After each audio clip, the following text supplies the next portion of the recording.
Thank you very much. Thank you, Ivans, and thank you, Stamatios KRIMIGIS. It's an honor to listen to you, and your experience is very telling. So there is a wider access to space technologies, and there are more and more space actors, including private ones. And this means also there's an increase of threats in spaces. Spatial politics is meant to play a bigger and bigger role in this transition towards a sustainable world. It will bring about solutions to societal challenges, and it will preserve the functioning of natural ecosystems for the good of future generations, as you said. Therefore, spatial stakes are crucial for our sovereignty and resilience. And our country has understood it. In 2017, it created a Center for Spatial Applications. Back then, the announcement was not necessarily well understood because of the economic situation. However, it was of crucial importance. This agency serves the citizens, and it should favor the use of systems to localize fires, but also for civil protection and political protection.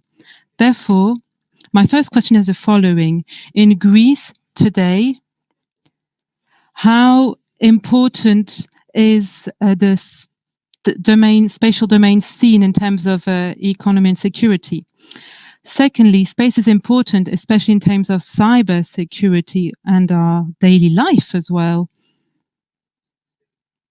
It plays an important role for military operations. It gives them autonomy and autonomous decision-making power. But it's also a major asset in the face of our strategic competitors.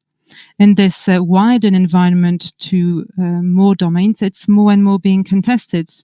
In space, our satellites are sometimes jammed and spied on. There are ways to destroy spatial capabilities of our adversaries, and France, with the US, shares the analysis of the threats and the growing threats in the space environment. This is why we are trying to find common answers with our allies.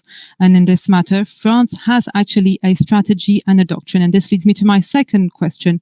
How do you see the state of ownership of this spatial issue and the stakes within our allies? And finally, NATO's operational superiority depends on our technical sovereignty.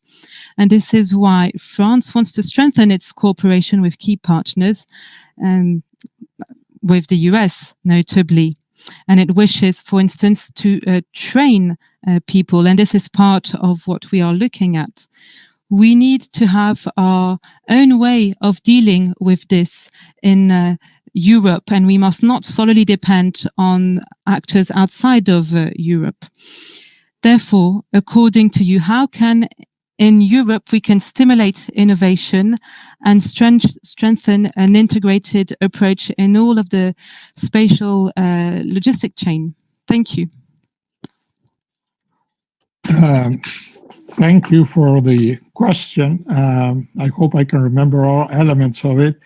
The first one was about the Greek space activities, and it is true that Greece got a late start in addressing space capabilities, and is now developing a small industrial base with help, I must say, from other European countries, including France and Germany, who are going to assist in many ways, including the possibility that Greece could become a place for assembly of small satellites and use thereof.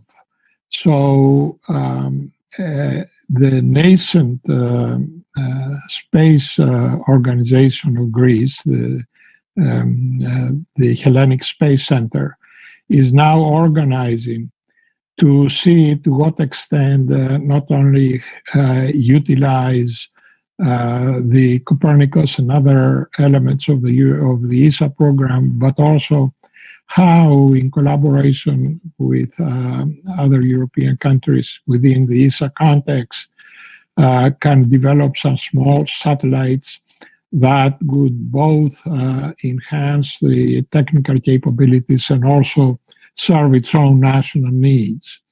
So Greece has some ways to go, but eventually we'll get there because there are a lot of good, well-trained people that can really pick it up and go fairly quickly.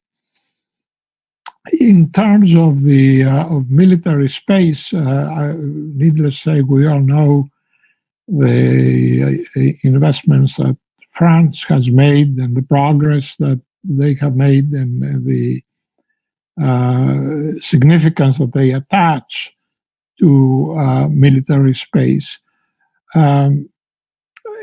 I can't speak for the United States except to offer my perception and a sense that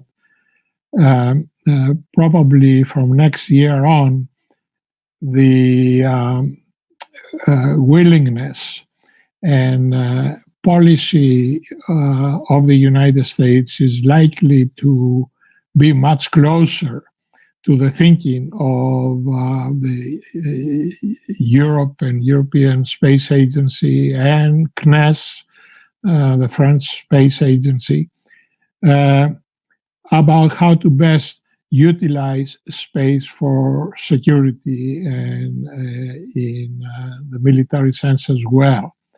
We all know that the United States went ahead and established the so-called Space Command. My sense is that that will, of course, move forward, but I think it's going to be much more integrated with NATO than heretofore when it was established. And you pointed out that, of course, that would stimulate also innovation in Europe, and that was precisely the point that I was trying to make about the need for a DARPA of Europe that would be a joint enterprise among European Union states that would really contribute and push the innovation and technology frontier much more than it has been possible so far. I hope I did cover your main points. If not, please let me know. Thank you.